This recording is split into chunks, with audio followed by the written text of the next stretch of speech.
దేవుని ప్రశస్తమైన నామమునకు మహిమ ఘనత ప్రభావములు కలుగును గాక. వీక్షిస్తున్న మీ అందరికీ మన ప్రభువైన యేసుక్రీస్తు నామములో శుభాభివందనాలు తెలియజేస్తున్నాను.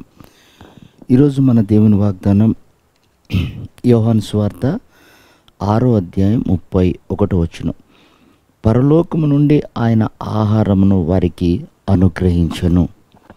ప్రియమైనటువంటి దేవుని బిడ్డలారా, యేసు ప్రభుల వారు చెప్పిన మాట, మనుషుడు రొట్టె వలన మాత్రమే కాదు దేవుని నోట నుండి వచ్చు ప్రతి మాటను బట్టి జీవిస్తాడు అని.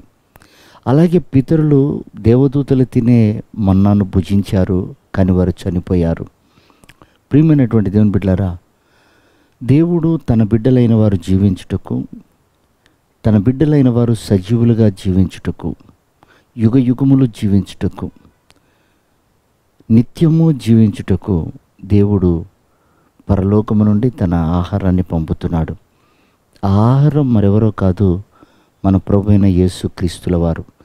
2024 సంవత్సరాల క్రితం ఆయన శరీరధారిగా ఈ లోకానికి దిగి వచ్చి తానేమిటో, తను చేయవలసిన పనేమిటో ఆయన ప్రత్యక్షపరుచుకుని పరమునకు కొనిపోబడినారు.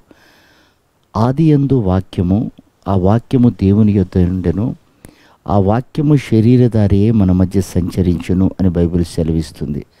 ప్రియమైనటువంటి దేవుని సంగమా, ఆయన శరీరం అనేది వాక్యము ద్వారా, రొట్టె ద్వారా మనము జీవిస్తూ ఉన్నాం.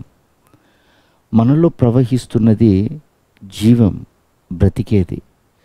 కాబట్టి చనిపోయే ఈ అనుభవం కూడా మనలో ఉండకూడదు.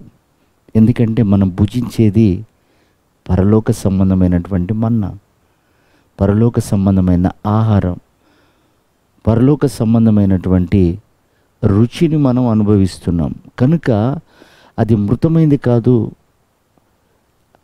అది జీవము కలిగింది. కనుక మనం భుజించే ఆహారం ద్వారా మనకు దేవుడు నేర్పిస్తున్న పాఠం ఏమిటంటే, మనము పర్వతమును ఎక్కాలి. చూడండి, ఒక రోజున ఏలియా ఇక నా బ్రతుకు చాలు, మరణిస్తే బాగుండు అని అతడు నిర్లక్ష్యంతో ఉన్న సమయంలో దేవుడు అతన్ని తట్టి లేపి వేడి వేడి ఆహారాన్ని తినిపించాడు. అప్పమును తినిపించి, ఏలియా, శక్తికి మించినటువంటి ప్రయాణం నీకుంది, కాబట్టి ఈ ఆహారం ద్వారా నువ్వు బలపరచబడి ప్రయాణం కొనసాగించు అన్నాడు. అతడు ఆ ఆహారాన్ని బట్టి పర్వతమునెక్కి అతడు ప్రయాణాన్ని ముగించినట్లుగా బైబిల్ సెలవిస్తుంది.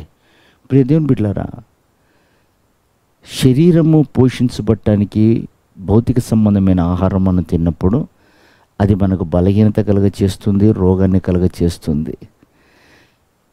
కానీ ఆత్మ సంబంధమైనటువంటి ఆహారం మనం భుజించినప్పుడు అది ఎప్పటికీ మనం నీరసిల్లిపోం, కృంగిపోం. అందుకే బైబిల్ సెలవిస్తుంది, వారు పక్షిరాజు యవ్వనం వల్లే నూతన పరచబడుతూ పైకి ఎగురుతారు.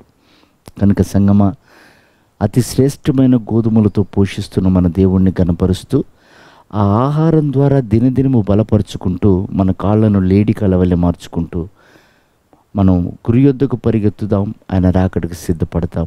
ప్రభువటి కృప మనందరికీ దయచేయను గాక. ఆమేన్.